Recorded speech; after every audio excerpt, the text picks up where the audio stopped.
Hello, friends. If you enjoy the content, I'd truly appreciate it if you hit that subscribe button. It helps a lot. Also, don't forget to leave a like and share your thoughts in the comments. Your interaction not only supports the channel's growth, but also helps these stories reach more people. Thank you all for being here. Where are you watching from? Let me know in the comments.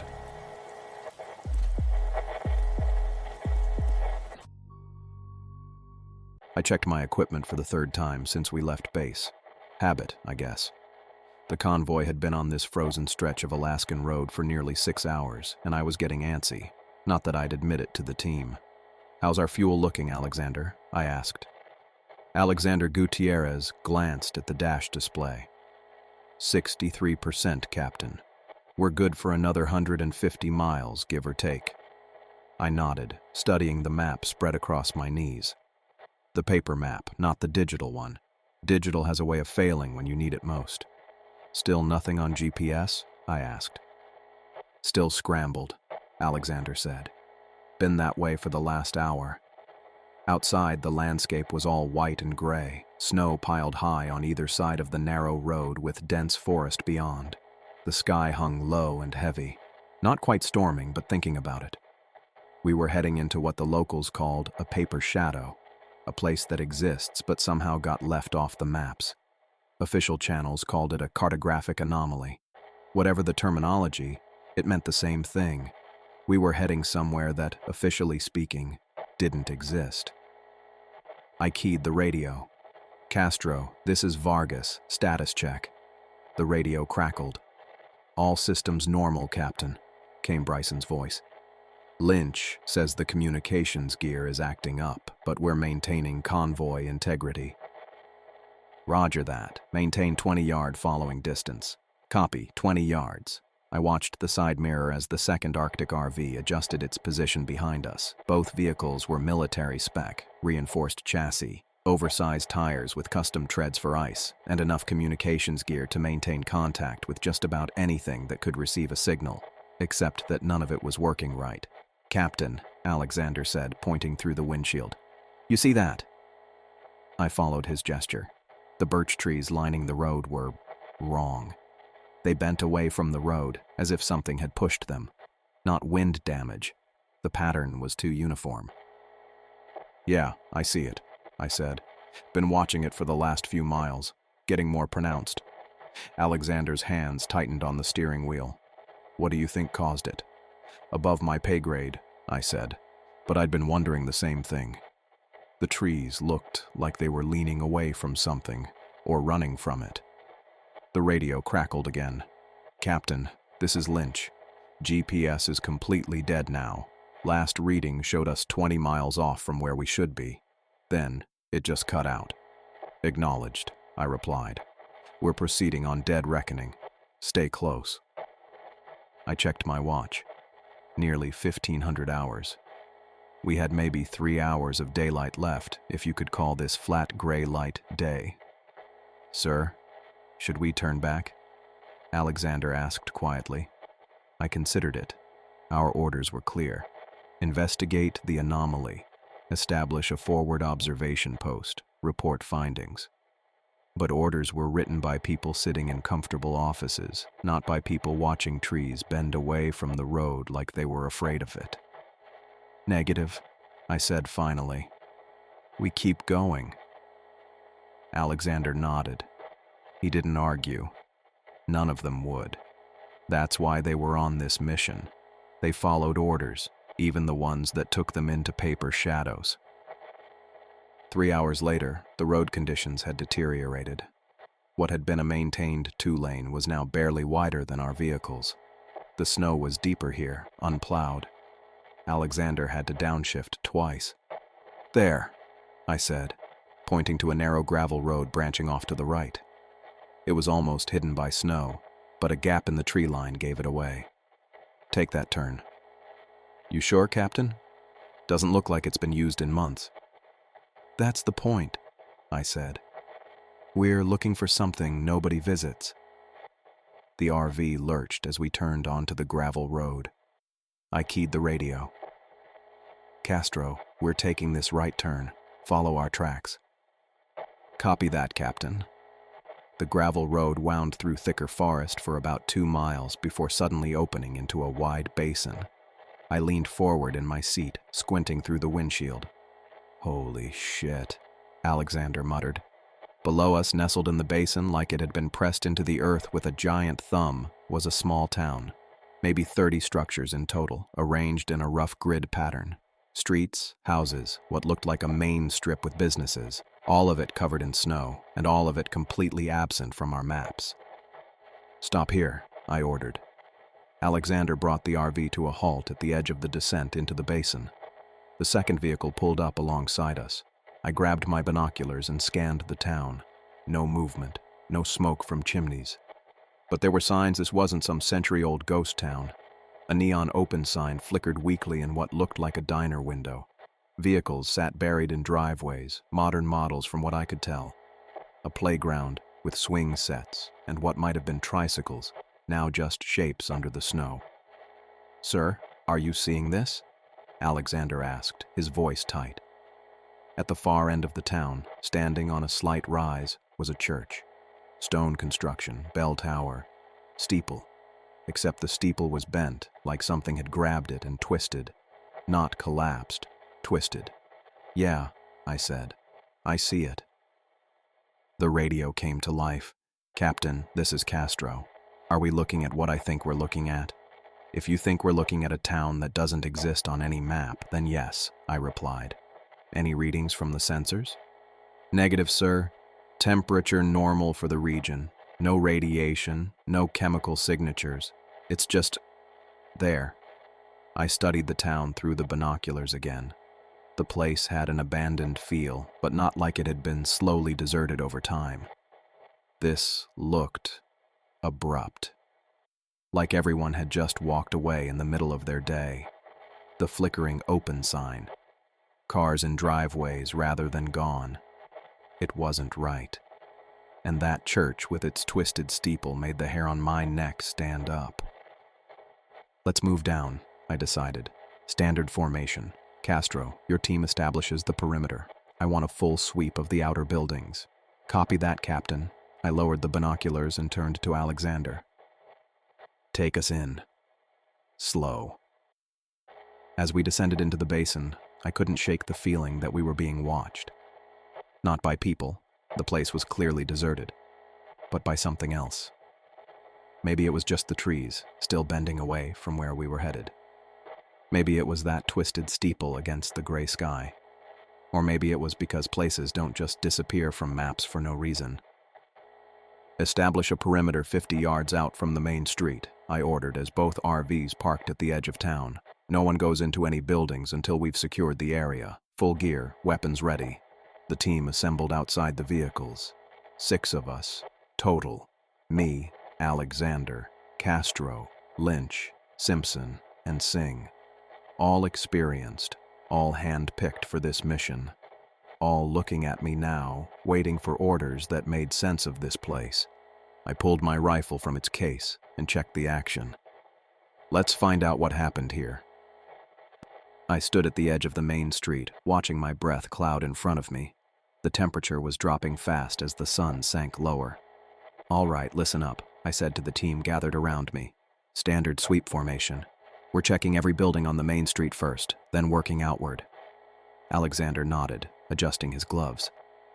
"Rules of engagement, sir. Weapons ready, safety's on. We don't know what happened here, so stay alert." I looked at each of them. "Castro and Lynch, take the east side.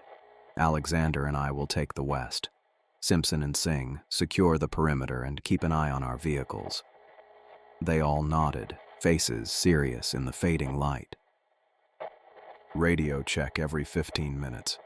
If you find anything, and I mean anything, unusual, you call it in immediately." "What exactly are we looking for?" Lynch asked, his breath making white puffs in the cold air. "Signs of what happened here, where everyone went. Why this place isn't on any map." I chambered around in my rifle.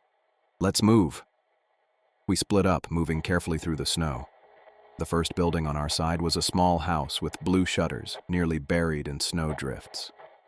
Alexander took position beside the door while I reached for the handle. It turned easily, unlocked. "Ready?" I asked. Alexander nodded, rifle at the ready position. I pushed the door open slowly and stepped inside. The warmth hit me first, not actual heat, but the absence of biting cold. Inside, a dining table was set for 4, plates of food, sitting untouched. I moved closer, examining what looked like meatloaf and mashed potatoes. The food was frozen solid, preserved by the cold. 2 chairs were overturned, as if someone had stood up in a hurry. "Check the kitchen," I told Alexander, moving toward the living room. A TV remote sat on the arm of a couch. Kids' toys were scattered on the floor. Building blocks, a teddy bear, a plastic truck. But what caught my attention was the small pile of toys gathered by the front door, as if someone had been collecting them to take along. "Zane, you need to see this," Alexander called from the kitchen. I found him standing in front of an open refrigerator. Inside, food was arranged normally: milk, eggs, vegetables. A pot sat on the stove with what looked like pasta, frozen solid. "It's like they just walked away in the middle of dinner," Alexander said. "Yeah." I opened cabinets, finding normal supplies. No signs of struggle, no blood, no bodies. We checked the bedrooms next. Clothes in closets, beds made in the master bedroom, unmade in what looked like a kid's room, a bathroom with toothbrushes in a cup by the sink. "Sir, there's something else," Alexander said, pointing to the back door. A row of winter boots sat neatly by the exit, family-sized, large, medium, and 2 small pairs. But one set of small boots was missing, leaving a conspicuous gap in the lineup.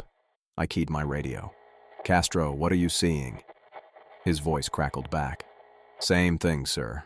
People left in a hurry, but no signs of violence. Found a bakery with bread still in the oven, all burnt to hell. Diner with coffee cups half full, frozen solid." "Any bodies?" I asked. "Negative. No blood either. Just empty." I looked at Alexander. "Let's check the next building." We moved methodically down the street, finding the same pattern in every house and business. Signs of sudden departure, meals abandoned, doors left open, cars in driveways with keys still in ignitions. In one house, we found a bathtub full of frozen water, a rubber duck floating on the surface. After checking our 6th building, Alexander stopped me. "Sir, what could make an entire town just leave everything behind?" "I don't know."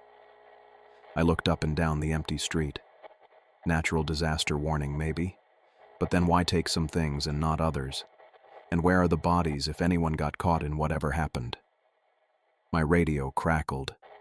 "Zane, it's Lynch. You should see this. We found the town hall. There's a map of the town on the wall, and it has buildings that aren't here anymore." "Copy that. We'll meet you there." The town hall was a 2-story wooden building with a small clock tower. Inside, Lynch and Castro stood in front of a large wall map protected by glass. I studied it carefully. The layout matched what we'd seen, but there were several buildings marked that weren't visible from our position. "There," I pointed to an X marked on the northeast corner. "What's that?" "Mining operation, according to the legend," Castro said. "Doesn't say what kind." "And these?" I asked, pointing to 3 squares marked in red. "No idea. They're not labeled." Alexander's radio squawked. "Sir, Simpson here. I've completed a perimeter sweep. There's something you should see at the church." "Copy that. We'll head there now." The stone church stood at the far end of town, its twisted steeple even more unsettling up close. The stonework was old, but solid, with stained glass windows covered in frost and snow. The large wooden doors were closed tight. Simpson met us at the base of the steps. "Sir, look at this." He pointed to a set of footprints in the snow leading away from the church, then stopping abruptly about 20 feet out. I knelt down to examine them. "These are fresh, within the last day or 2. "That's not all," Simpson said. "They just end, like whatever made them vanished into thin air." I stood up, looking from the footprints to the church and back. "Let's check inside." The heavy doors creaked as Alexander and I pushed them open. The interior was colder than outside somehow, our breath hanging in visible clouds. Dust-covered wooden pews faced the front, where a massive pipe organ dominated the wall behind the altar. The ceiling arched high above us, wooden beams crossing the open space. "It's gutted," Alexander noted, pointing to empty spaces where statues or religious artifacts might have been. I moved down the center aisle, boots echoing on the stone floor. But intact. No damage to the structure. At the altar, I found a large leather-bound book, its pages open to what looked like a list of names. The last entry was dated 3 months ago. "Check for a power source," I told the team. "That neon sign we saw had to be getting electricity from somewhere." We searched the church thoroughly, finding a small office, a storage room, and stairs leading up to the bell tower. But no generators, no power lines, nothing that could explain how anything in this town still had electricity. "Sir," Castro called from near the altar, "there's a door here, behind the organ." I joined him, finding a small wooden door set into the stone wall. It was locked, the keyhole old and rusted. "We'll come back to this," I said, checking my watch. The sun had set completely, and the temperature was plummeting. "It's getting too dark to continue safely. We'll camp here for the night, using the church as wind protection." Back outside, I gathered the team. Simpson and Singh set up camp at the base of the church. It'll block the worst of the wind from the north. Castro and Lynch moved the RVs into position, one on each side for additional protection. "Alexander, help me set up a perimeter with motion sensors." "What's the watch rotation?" Alexander asked as we worked. 4 hours each. I'll take first watch, then Alexander, Castro, Lynch, Simpson, and Singh. We'll reassess in the morning. With camp established, I took first watch from inside the lead RV, where I could see the entire perimeter through the windshield. The others tried to get some sleep, though I doubted anyone would rest easy in this place. The hours passed slowly. The temperature display showed -15 and dropping. No movement, no sounds except the occasional creak of metal contracting in the cold. At midnight, I woke Alexander for his shift and tried to sleep in the back of the RV. Sleep came in fits and starts, my mind racing with questions about the town. What made everyone leave? Where did they go? Why wasn't this place on any map? I was drifting in a half-sleep when I heard it. A faint scratching sound. Metal on stone, rhythmic and deliberate. I checked my watch. 2:37 a.m. I sat up, grabbing my rifle and pulling on my boots. The scratching continued, coming from outside. I moved to the front of the RV, looking out the windshield. Alexander wasn't in his position. "Alexander?" I called into my radio. No response. The scratching grew louder. I pulled on my jacket and moved to the RV door, opening it slowly. Cold air hit me like a physical blow, but what stopped me in my tracks was the impossible amber light pouring from the church windows that had been dark before. Fresh footprints led from our camp to the church entrance. And then I heard it. Organ music, deep and resonant, coming from beneath the building. I woke up with a jolt. That scratching sound again. Metal on stone. I checked my watch, 2:37 a.m. I sat up, grabbed my rifle, and pulled on my boots. Moving to the front of the RV, I looked out the windshield. Alexander wasn't at his post. "Shit," I muttered, scanning the area. The motion sensors hadn't triggered, but Alexander should have been visible from here. I grabbed my radio. "Alexander, report." Nothing but static. I tried again. "Alexander, do you copy?" Still nothing. I pulled on my coat and stepped outside. The cold hit me like a wall. Had to be 20 below now. My breath clouded thick in front of me. The church loomed ahead, its twisted steeple silhouetted against the stars. That scratching sound came again, definitely from the church. I raised my rifle and moved toward the RV where Castro and Lynch were sleeping. I banged on the door. "Castro, wake up." A few seconds later, Bryson opened the door, already alert. "What's going on?" "Alexander's missing from his post. Heard something from the church." He nodded and grabbed his gear. "Lynch is out cold. I'll come with you." "Get your rifle," I said. As Castro geared up, I asked, "Was the church powered when you did your sweep earlier?" "Negative," he said, checking his weapon. Place was dead. No power, no heat, nothing. "You sure?" 100%. We checked for generators, power lines, anything that could explain that neon sign. Nothing. I nodded, looking toward the church. "Something's wrong. Let's move." We approached cautiously, rifles raised. The church doors stood open now. They'd been closed when we left. A faint blue light spilled out onto the snow. "Those doors were shut tight when we left," Castro whispered. "I know." We stopped about 20 feet from the entrance. That's when I heard it. Music, organ music, coming from inside the church. Low and discordant, like someone playing all the wrong notes. "You hear that?" I asked. Castro nodded. "Where's Alexander?" "That's what we're going to find out." I approached the open doors, rifle at the ready. The blue light inside pulsed with the music. I took a deep breath and stepped into the doorway. What I saw made me freeze. A figure in black robes sat at the organ, hands moving across the keys. But the sound wasn't coming from the pipes above. It seemed to rise from below the floorboards. The figure's movements didn't match the music, either. Its fingers danced across silent keys while the wrong notes played on. "What the hell?" Castro whispered behind me. I raised my rifle and took another step inside. "U.S. military. Identify yourself." The figure stopped moving. The music continued. "I said identify yourself," I shouted. The music cut off abruptly. Then came the whispers, not from the figure, but from the walls themselves. Hundreds of voices, all whispering the same word over and over. "Kiln, kiln, kiln."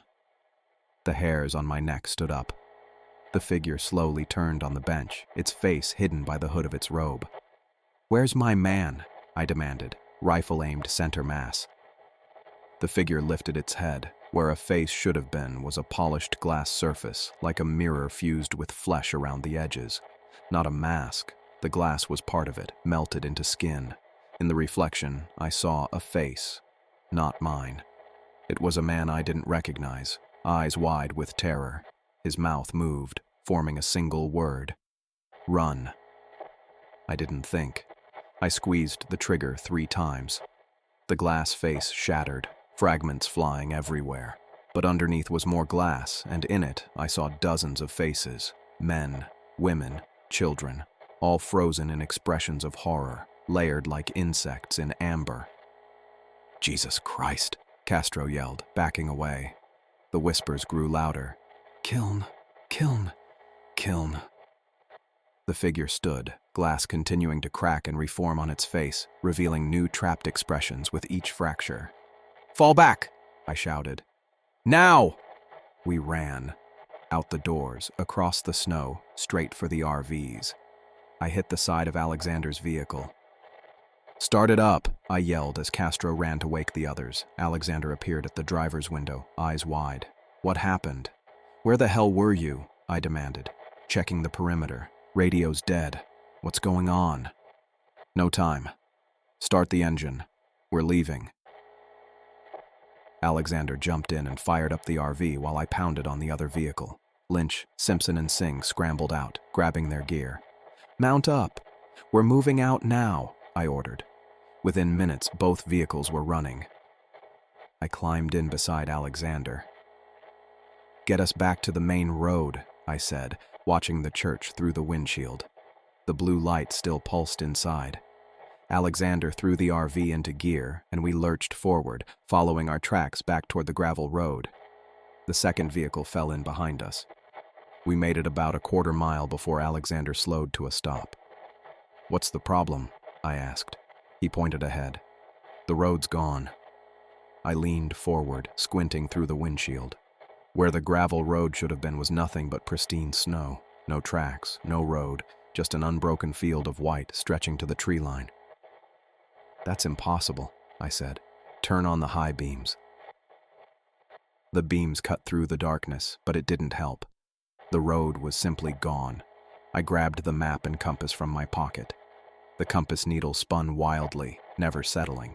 I stared at the map, then looked up at the basin around us.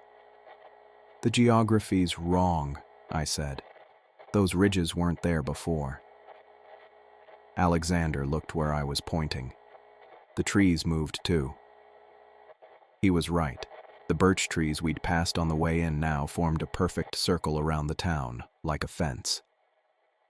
Castro's voice crackled over the radio. "You seeing this?" I picked up the handset. "Yeah, stand by." I switched frequencies, trying to reach base. All I got was organ music, the same discordant notes we'd heard in the church. I tried every frequency with the same result. Nothing but that damn music. "What now?" Alexander asked. I took a deep breath. "We go back to town, find a defensible position and wait for daylight." "You want to go back there, after what we just saw?" "We can't leave in the dark, not with the road gone and the compass useless. We need daylight to figure this out." Alexander nodded grimly. I radioed Castro with the plan, then addressed the team over the common channel. "Listen up. We're heading back to establish a defensive position. Everyone stays together. Weapons ready. No one goes anywhere alone. Understood?" A chorus of affirmatives came back. We turned around and drove back to the edge of town, parking the RVs in a V formation for better coverage. I ordered everyone outside to form a perimeter. "What did you see in there?" Singh asked as we set up. "Nothing that makes sense," I replied. "We hold position until daylight, then reassess." Throughout the night, I watched the church. Shadows moved across the stained glass windows, elongated and wrong. Worse were the faces I started noticing in the snowbanks, pressing up from beneath, mouths open in silent screams, watching us. I didn't point them out to the others. They'd see them soon enough. I checked my watch. 4:15 a.m. Still hours until dawn. The sun was just starting to peek over the horizon when I opened my eyes. I'd slept maybe 2 hours total, and those weren't consecutive. My back ached from sleeping in the RV seat, and my mouth tasted like I'd been chewing on boot leather all night. I rubbed my face and checked my watch. 6:43 a.m. Time to get everyone moving. I stepped outside and the cold hit me like a slap. Had to be 30 below now. The sky was clear though, which was something. I could see the whole town spread out in front of us, quiet and still under the snow. "Alexander," I called out, expecting to see him on watch. No answer. I frowned and walked around the RV. No sign of him. "Castro?" I tried next, heading toward the second vehicle. Nothing. My pace quickened as I moved to the church steps where we'd set up our makeshift base. The sleeping bags were there, neatly folded. Alexander's and Castro's gear was stacked beside them, organized like they were preparing for inspection, but no footprints, not a single one leading away from the steps. "What the hell?" I muttered, scanning the untouched snow all around. The pristine surface stretched in every direction. "Zane?" Lynch's voice came from behind me. "You seen Alexander and Castro?" I turned to see Lynch standing by the RV, rifle in hand. "I was about to ask you the same thing. I just woke up.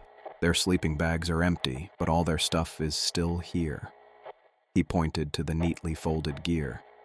"Yeah, I see that." I walked back toward him, conscious that my boots were leaving the only tracks in the snow. "When was the last time you saw them?" "Castro woke me from my watch at Oro 200. Alexander was already asleep then." "And no one's seen them since?" I asked. Lynch shook his head. "Singh relieved me at 0400. You'd have to ask him." I found Singh checking the perimeter sensors near the RVs. When I asked about Alexander and Castro, he shook his head. "Haven't seen either of them since last night, sir. I've been on watch for the last 2 hours and nobody's come or gone." That's impossible, I said. People don't just vanish without tracks.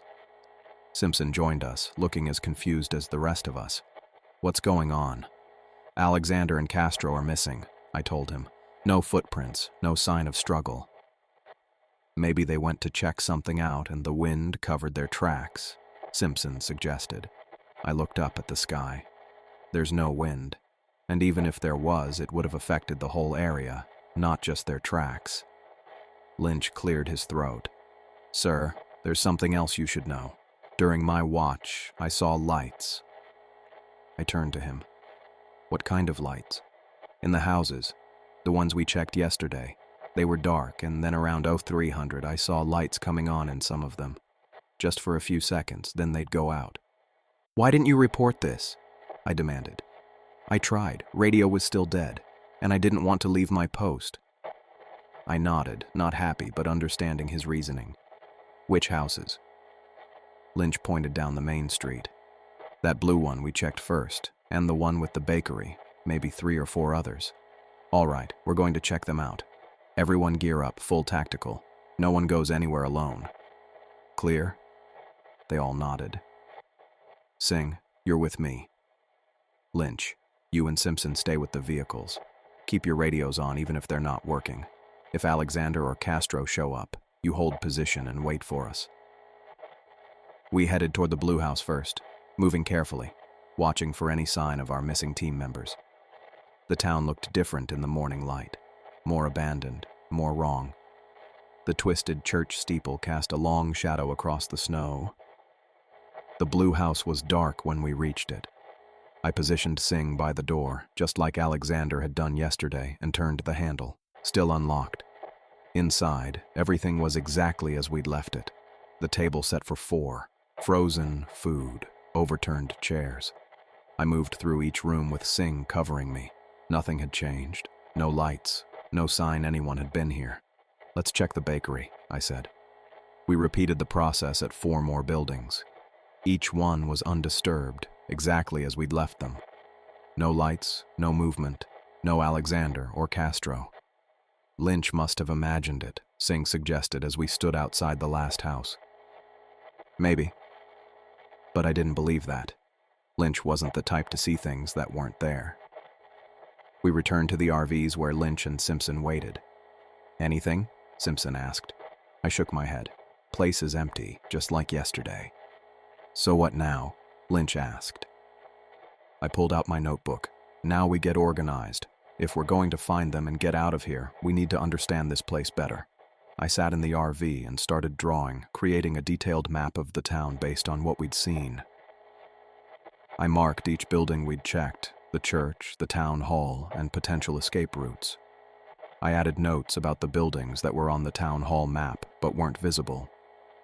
The others watched as I worked, occasionally offering details I'd missed. When I finished, I had the most comprehensive map of the town that we could create with our limited knowledge. Here's what we know, I said, pointing to the map. Town has about 30 structures, arranged in a grid. Main road came in from the south, but is now gone. The church is at the north end, town hall in the center. We've checked these buildings. I circled the ones we'd entered. The town hall map showed 3 unmarked red squares, here, here, and here. I pointed to their locations, and an X labeled as some kind of mining operation to the northeast. What about the locked door in the church? Singh asked. Behind the organ. We'll check that out too. But first, I want to establish clear sight lines and rally points. If more of us go missing, we need a plan. I assigned sectors and rally points, making sure everyone understood exactly where to go if something went wrong.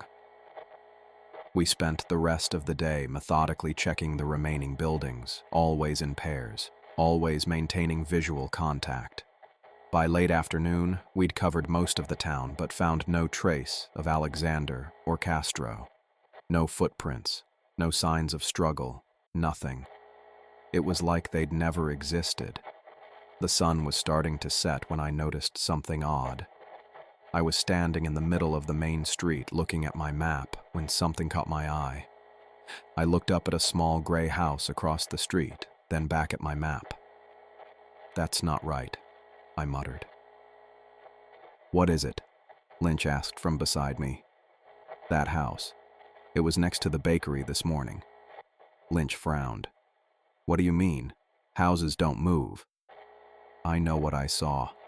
I showed him my map. "Look, I drew this morning. The gray house is here next to the bakery. Now it's over there, 3 buildings down." Lynch looked skeptical. "Maybe you drew it wrong." I didn't. I was certain. I'd been methodical, precise. That house had moved. As the light faded, more inconsistencies appeared. Doors that had led to kitchens now opened into bedrooms. Windows that had faced the street were now on the back of buildings. I stood in front of the diner, staring at the neon sign. Yesterday it had read "Open." This morning it said "Eats." Now, as I watched, the letters seemed to rearrange themselves into "Stay." And the whispers started again. Soft at first, then growing louder. "Kiln, kiln, kiln." "You hear that?" I asked Lynch. He nodded, eyes wide. "What is it saying?" "Kiln." It's saying, "Kiln." The whispers seemed to come from everywhere and nowhere, rising from the snow and falling from the sky. "We need to get back to the others," I said. We hurried back to the RVs where Simpson and Singh waited. The sky was almost completely dark now, and the temperature was dropping fast. "Everyone stays together from now on," I ordered. "No one leaves visual contact with the group. Understood?" They all nodded, looking nervous. "Something's happening to this town. It's changing. I can't explain it, but nothing is where it's supposed to be anymore." "What does that mean?" Simpson asked. "It means we're in serious trouble. This isn't just an abandoned town, it's something else." "Kiln, kiln, kiln." The whispers grew louder. "What do we do?" Singh asked, clutching his rifle. "We stick together. Jerome, you're on my right. Curtis, my left. Larry, watch our 6. We formed a tight group and moved toward the church, the only building that seemed to remain in the same place. "I want to check that locked door," I said. "Whatever's happening, I think it's centered on the church." I was talking to Jerome as we walked, explaining my theory about the town's shifting layout when I turned to check my map. It only took a second. When I looked back, Jerome was gone. "Jerome!" I called, spinning around. Lynch and Singh looked equally confused. "He was just here," Lynch said. I stared at the spot where Jerome had been walking. His boots stood upright in the snow, perfectly placed as if his feet had been lifted straight out of them. No tracks led away, no sign of struggle. "Jesus Christ," I whispered. The whispers grew to a near roar. "Kiln! Kiln! Kiln!" I grabbed Lynch's arm. "Don't move! Nobody move!" We stood frozen, backs to each other, weapons raised, searching the darkness. The town seemed to shift and warp around us. Buildings sliding into new positions, streets bending in impossible ways. The realization hit me like a physical blow. "It's not abandoned," I said, my voice barely audible. "The town itself is hostile. It's hunting us." Lynch and Singh stared at me, terror evident in their eyes. "What do we do?" Singh asked again. I looked at the church, its twisted steeple silhouetted against the night sky. The blue light pulsed inside, stronger than before. "We burn it," I said. "The church. It's the center of whatever this is. We need to burn it to the ground." Lynch nodded slowly. "You think that will stop it?" "I don't know, but we're running out of options." I turned to face them both, my decision made. Get the fuel from the RVs. We're burning that church down tonight. The whispers rose to a scream as if the town itself had heard my plan. I stopped trying to sleep around midnight. What was the point? Every time I closed my eyes, I saw those glass faces from the church, mouths open in silent screams. The RV felt like a coffin, cold metal walls closing in with each passing hour. I checked my watch. 2:18 a.m. The third night in this place, and we were down to just me, Curtis, and Larry. No sign of Alexander, Castro, Jerome, or Simpson. Just vanished, like they'd never existed at all. Larry sat across from me, his back against the driver's seat, rifle across his lap. His eyes were bloodshot, darting to every shadow. "You hear that?" he whispered. I hadn't heard anything. "What?" "Music." It started again. I strained my ears but caught nothing. "I don't hear it." "It's there." Larry's fingers tapped nervously on his rifle. Getting louder. I moved to the window, peering out at the darkness. The church stood about 100 yards away, its twisted steeple silhouetted against the stars. No blue light tonight. No movement. "Where's Curtis?" Larry asked. I turned back. On watch outside, east side of the RV. He was. He's not there now. I grabbed my rifle and moved to the door, pulling it open. The cold hit me like a slap. "Curtis?" I called out, scanning the area. Nothing. Then I saw him.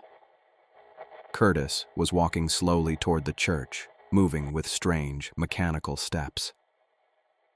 "Curtis!" I shouted. "Get back here." He didn't turn, didn't acknowledge me at all. "Shit!" I jumped down from the RV, boots crunching in the snow. "Curtis, stop!" Larry appeared behind me. "What's he doing?" "I don't know." I started moving after him. "Curtis, that's an order. Stop right now." Curtis continued forward, his movements stiff and unnatural.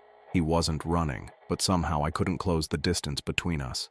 "Something's wrong with him," Larry said, keeping pace beside me. Curtis reached the church steps. I raised my rifle and fired a warning shot into the air. The crack echoed across the empty town, but Curtis didn't flinch. He just kept climbing the steps. "Curtis!" I shouted one last time. He pushed open the church doors. For a split second, I caught a glimpse of blue light spilling out. Then Curtis stepped inside and the doors swung shut behind him. Then I heard it. The organ music, rising up from somewhere deep beneath the church. Low, discordant notes that made my skin crawl. "We have to get him," I said, moving forward. Larry grabbed my arm. "No, we can't go in there. We can't just leave him. He's gone." Larry's voice cracked, like the others. I stared at the church, the music growing louder. Larry was right. Curtis was gone. If we went in after him, we'd disappear too. "Back to the RV," I said finally. "We need to figure out how to get out of this place."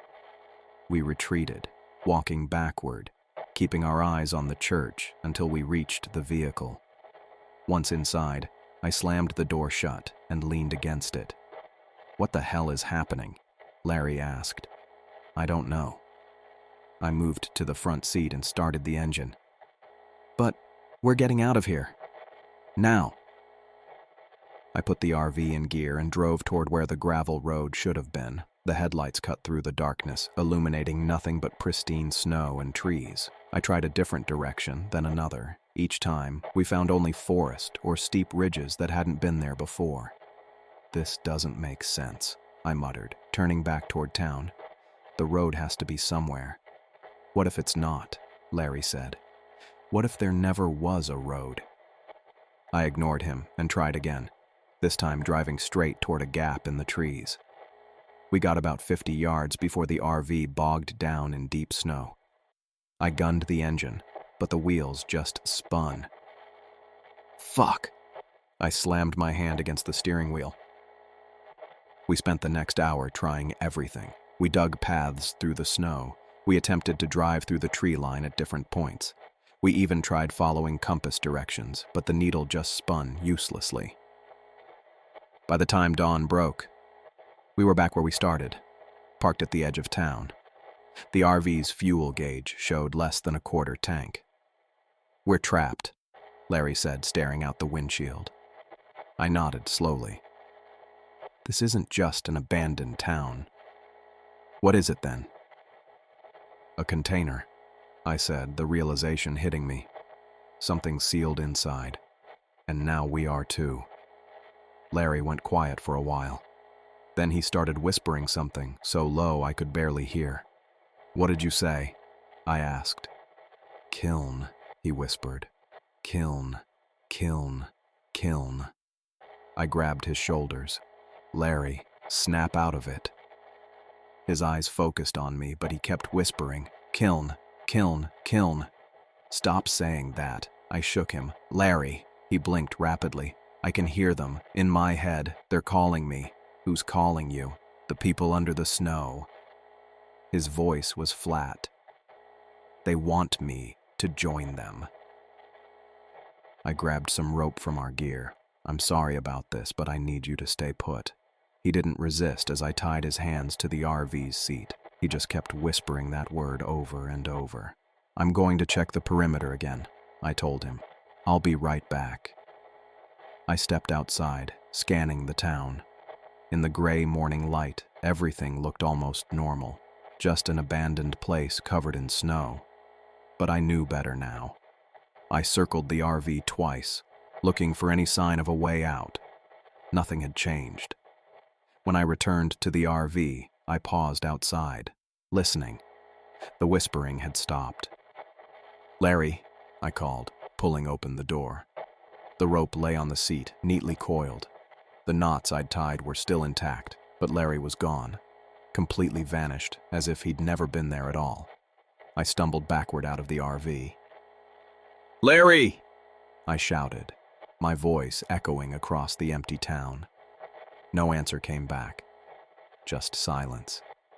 I was completely alone. I spent the next hour gathering everything useful from both RVs, all the weapons, ammunition, food, water, medical supplies. I laid it all out on a tarp in the snow, taking inventory. 6 rifles, 4 pistols, about 300 rounds. Enough food for maybe a week, 5 gallons of water, first aid kit, 2 flare guns with 6 flares, 4 grenades from the emergency kit. Not that any of it would help against whatever was taking my team. Back in the RV, I spread out my maps and notes on the small table. I'd been marking the locations of disappearances, the changes in the town layout, everything I could track. Looking at it now, I saw the pattern. It was so obvious I couldn't believe I'd missed it. Every disappearance had happened when that organ music started playing. And the music always came from the church. The church wasn't just a building, it was a doorway. And the music was a signal. I stared out the window at the twisted steeple. Whatever was happening in this town, whatever had taken my team, it was centered there, under the church, in the kiln. I thought about the locked wooden door behind the organ. The one we never checked my die, that had to be the entrance. I gathered up my gear, loading as much as I could carry: rifle, pistol, grenades, flares, knife, food, water. If I was going to die here, I'd go down fighting. The church was the key. I had to destroy it. Burn it down, blow it up, whatever it took. Even if it meant sacrificing myself, I had to stop whatever was taking my team. I checked my watch. 8:42 a.m. Full daylight now. I stepped out of the RV, feeling the cold air fill my lungs, maybe for the last time. "All right," I said to the empty town. "Let's finish this." I stood in front of the church with 2 gas cans, one in each hand. The weight pulled at my shoulders, but I barely noticed. My mind was focused on one thing: burning this place to the ground. "This ends now," I muttered to myself. I'd siphon the fuel from both RVs, leaving just enough in one to get away, assuming there'd be a road to follow when this was done. The cans were heavy, probably 20 gallons between them. More than enough to turn this wooden structure into ash. I walked up the steps, the snow crunching under my boots. The church doors were closed now, but I could still feel that unnatural blue light seeping through the cracks. The whispers had stopped, at least for the moment. The silence felt worse somehow. I set down one can and pulled open the door. The hinges creaked, but nothing moved inside. No glass-faced thing, no organ music, just empty pews and that altar with the leather book. I stepped inside, dragging both gas cans with me. "Alexander," I called out. "Castro, anybody?" My voice echoed back at me. Nothing else. I unscrewed the first can and started at the back, splashing fuel over the pews, the floor, the walls. The smell of gasoline filled the air, sharp and chemical. I worked methodically, making sure to cover everything. When the first can emptied, I started on the second, dousing the altar, the organ, and finally making a trail back to the door. The whole time, I kept checking over my shoulder, expecting that thing to appear. But the church remained empty and silent. Back at the entrance, I pulled out my lighter and a road flare from my pocket. The flare would give me time to get clear before the whole place went up. I struck the flare against the concrete steps, watching it spark to life with a harsh red glow. "If any of you are still in there," I said to the empty church, "I'm sorry." I tossed the flare through the doorway and backed away quickly. The gasoline caught immediately with a soft whump sound. Flames raced along the trail I'd made, spreading across the floor and climbing the walls. But something was wrong. The fire wasn't behaving like fire should. Instead of rising up, the flames crawled downward, like water flowing into a drain. They slithered along the floor toward the altar, converging there and then disappearing into the floorboards. The wood didn't char or burn. The fire just sank into it like it was being swallowed. "What the hell?" I whispered. The organ music started again, but different this time. Higher pitched, discordant. It took me a second to realize what I was hearing. Screaming. The music had become screaming. The mirror-faced thing emerged from behind the altar, walking calmly through the flames that parted around it. Its glass face caught the firelight, reflecting it in fractured patterns. But the face was changing, melting and reforming as it moved toward me. One moment it showed a stranger's face, the next Alexander's, then Castro's, then people I didn't recognize. I raised my rifle and fired. 3 shots, center mass. The bullets passed through the thing like it was made of smoke, hitting the wall behind it. I fired again and again until the magazine was empty. Nothing happened. The creature kept coming. I turned and ran down the steps, stumbling in the snow. Behind me, the ground started to crack. Not from the heat. The temperature around me was still freezing, but like something was pushing up from underneath. The cracks spread outward from the church in a spiderweb pattern, and where they opened, I could see something shining below. Mirrors. The tunnels beneath the town were lined with mirrors, and in each one, a face. I stopped, unable to look away. In one mirror, Alexander stared back at me, his expression frozen in terror. Next to him, Castro, then Jerome, Curtis, and Larry, all trapped behind glass, eyes wide and pleading. "Jesus Christ," I whispered. A loud cracking sound made me turn. The buildings around the town square were collapsing, not outward but inward, folding toward the church like they were being pulled by an invisible force. The diner, the bakery, the houses with the blue shutters, all of them breaking apart and sliding toward the center. The basin itself was changing shape, the edges curling upward like a piece of paper being folded into a box. The town was closing in on itself. I ran for the RV, the only one with fuel left. Behind me, I heard footsteps, too many footsteps, moving too quickly. I didn't look back. I just ran. The ground shook beneath me, nearly throwing me off my feet. I caught myself and kept going, the RV getting closer with each stride. 20 yards, 10, 5. Something cold brushed the back of my neck. The mirror-faced thing was right behind me, its glass hand reaching out. Then suddenly everything changed. The road, the gravel road that had disappeared, snapped back into existence like a rubber band. The snow melted instantly, leaving bare ground. The town itself flickered like a bad TV signal, buildings blinking in and out of reality. I didn't stop to question it. I lunged for the RV door, yanked it open, and threw myself inside. The key was still in the ignition where I'd left it. I turned it, and the engine roared to life. I slammed it into drive and hit the gas, tires spinning on the now bare gravel. The RV lurched forward toward the newly visible exit road. In the rearview mirror, I saw the mirror-faced thing standing at the edge of town, its form seeming to dissolve as I crossed some invisible boundary. It opened its mouth, a black hole in the glass, and shrieked. The sound followed me even as I drove away, the road stretching ahead through the trees. I didn't slow down. I didn't look back again. The screaming followed me for miles. I pulled into Fairbanks Base after 16 hours of non-stop driving. My hands were cramped from gripping the wheel, and my eyes burned from staring at the road. I hadn't slept, couldn't sleep. Every time I closed my eyes, I saw the thing's face shifting between my teammates. The guard at the gate barely glanced at my ID before waving me through. I parked the RV in front of the command building and just sat there for a minute. The dashboard clock read 2:17 p.m. I didn't even remember most of the drive. I grabbed my pack and stepped out into the cold. The base looked normal, people walking around, vehicles moving, the everyday business of military life. It felt wrong somehow, like I'd stepped from one unreality into another. I pushed through the doors of the command building. The desk sergeant looked up, surprised. "Vargas, we weren't expecting you back for another 3 days." "I need to see Colonel Ryan, now." Something in my face must have told him not to argue. He picked up the phone and made the call.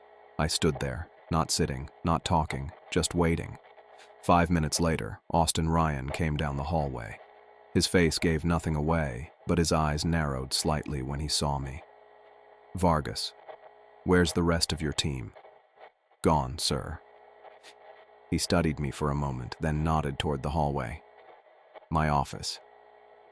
I followed him down the corridor, past curious glances from staff. Ryan's office was at the end of the hall, sparse, functional, with maps of the region covering one wall. He closed the door behind us. "Sit down." I sat. He didn't. "Where's your team, Lieutenant?" "They're gone, sir. All of them. Alexander, Castro, Lynch, Simpson, Singh, all gone." He walked to his desk and pressed a button on his phone.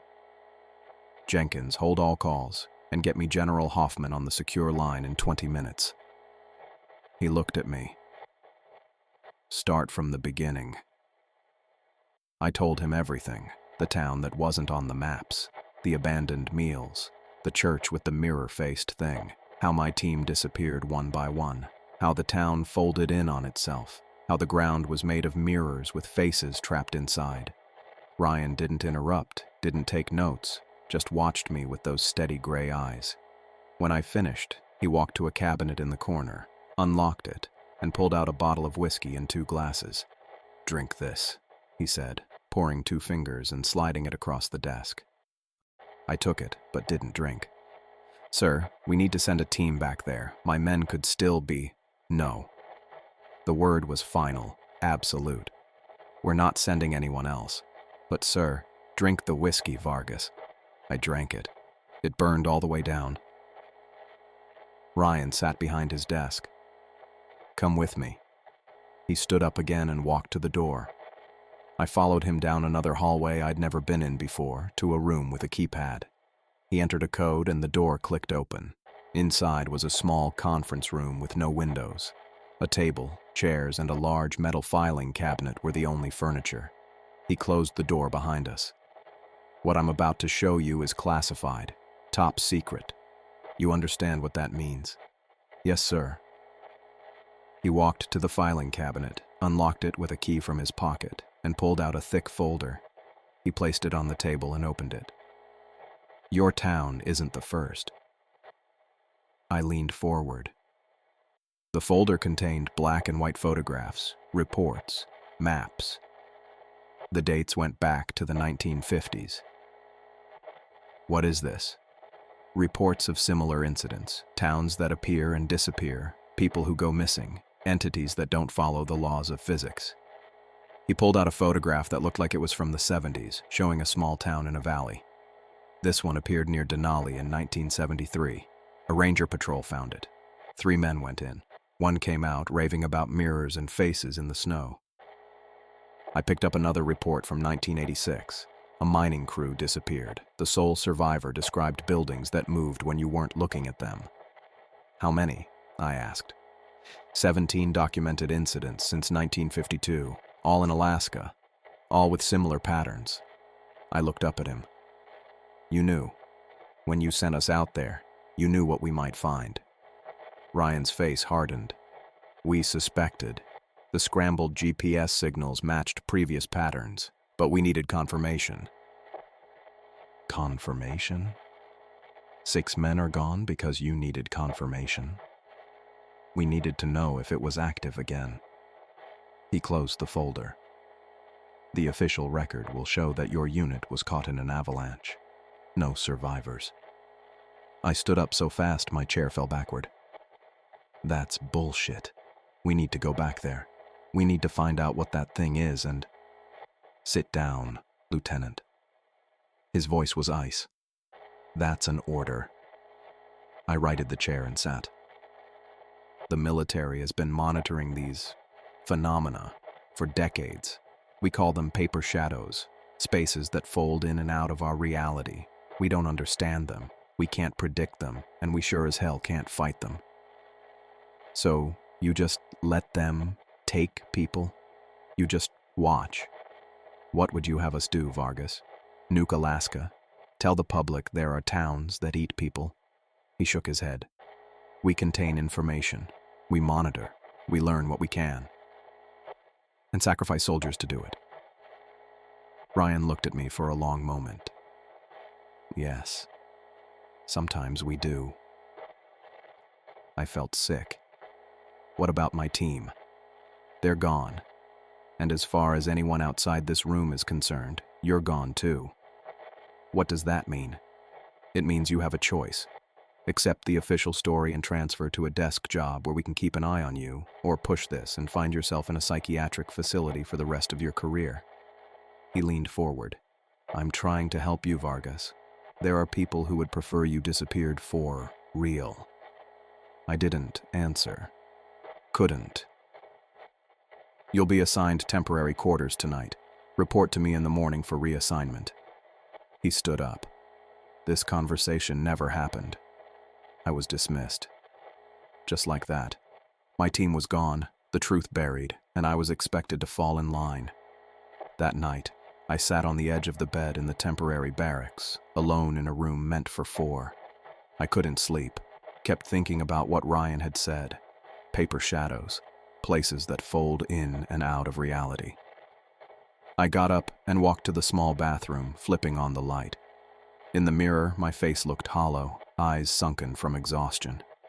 I leaned closer, studying my reflection carefully. Was that really me looking back? I touched the glass, half expecting to feel something other than cold, smooth surface. What if one day I looked in a mirror and saw someone else's eyes staring back? What if that thing had followed me? I shuddered and turned away. Morning came after a sleepless night. I reported to Ryan's office at 800 as ordered. He barely looked up from his paperwork. You're being reassigned to logistics coordination, desk job, office 237. He handed me a folder. Your new orders. Your personal effects from your previous quarters have been moved to Barracks C, room 14. For how long? Indefinitely. I took the folder, but didn't open it. And if I refuse? Ryan finally looked at me.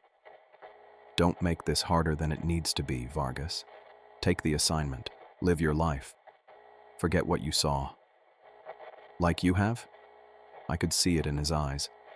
He'd seen something too. He didn't answer that.